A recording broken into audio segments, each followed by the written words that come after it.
Lasers are not what you think they are, or at least they're not always as colorful as you may expect. In reality, lasers have many applications in industry, nuclear science, and the medical sector. Applications that don't include killing one's father. Thales has over 30 years' experience in laser systems.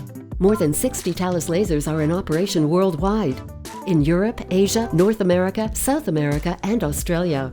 Generating between 1 terawatt and 1.3 petawatts in ultra-short time pulses, these laser systems make it possible to conduct particle acceleration experiments at the cutting edge of fundamental research.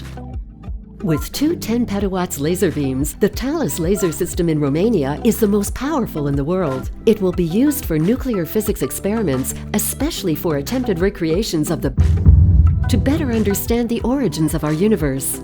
Speaking of the universe, there are even lasers in outer space. In 2020, Thales's SuperCam laser will travel to Mars to seek signs of life. It will replace Thales's ChemCam, the first ever power laser to operate on another planet. Combining world-class technology with reliability and ease of use, Thales's lasers support scientific and technological research all over the world and beyond.